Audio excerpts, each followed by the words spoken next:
the new commander of the Revolutionary Guards in Iran, vowing to unleash the gates of hell. For more, let's go to Washington. And Giorgio Cafiero, he's the CEO of Gulf State Analytics, also professor at Georgetown University. Thank you for being with us here on France 24. Good to be with you. Are Israel and Iran, can we say that they're officially at war? Well, on the Iranian side, they have made it clear that they're understanding this as Israel's declaration of war. I think if any country were to do this to France, the United States, or really any nation in the world, the one that is attacked would certainly understand it as a declaration of war. I think that's a very accurate way of describing the situation. Your reaction to the comments earlier from Naftali Bennett that we heard, as long as it takes. Yeah, it's very clear that the Israelis are going to continue carrying out these strikes until they believe they've achieved their objectives. I think probably the first round of waves is just the beginning. And this could certainly go on for many more days, perhaps many more weeks, if not months. Important question, I think, relates to the extent to which the U.S. military is going to get involved. And also, we don't quite yet know how Iran will respond in light of all the degradation to Iranian military facilities. There are also important questions to raise about how Iran can respond. Yeah, surface-to-surface missiles have been destroyed, according to the Israeli military. Giorgio Cafiero, how much U.S. involvement is there already? For instance, can Israel fly U.S.-made military jets without U.S. help? Well, it's a good question. So obviously, Trump recently spoke to a CNN reporter and said that his administration supports Israel, and we've all seen his postings on social media. He was basically glorifying these Israeli strikes on Iran. That doesn't necessarily answer this important question you're raising about the extent to which the U.S. is directly involved in the Israeli aggression against Iran.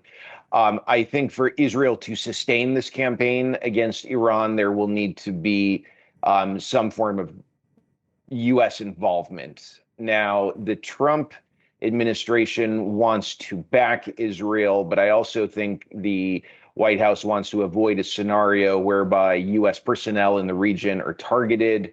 I have to assume Trump doesn't want to have the U.S. brought into a protracted conflict that involves Iran. That would certainly go against his campaign pledge from last year and certainly upset many in the MAGA base. That being said, when we look at the administration's response to what Israel's doing, we have to consider the fact that there was certainly a green light from the Trump administration, if not at least a yellow light to go ahead. It does seem, though, that the administration is taking steps that are very seriously increasing the risks of the U.S. being sucked into a war with Iran. And this is exactly what the Netanyahu government wants. And the question also of how much perhaps Israel is ready to go on. It's been at war first in Gaza, then in South Lebanon since October of 2023. Is there a point where there is hubris on the part of the Prime Minister, Benjamin Netanyahu?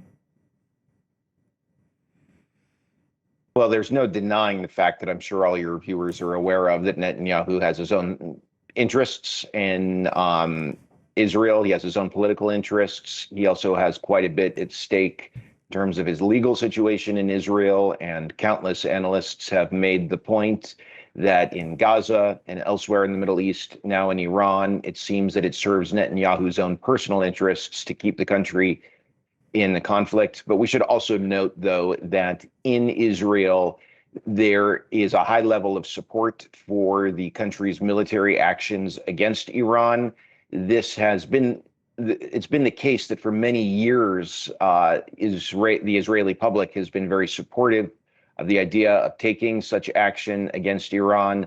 That being said, we also need to keep in mind that since October 2023, the Israelis have been having to weather the reality of conflicts on all these different fronts. It's having an impact on the lives of Israelis, and there obviously will be limits to what Israelis are willing to go through.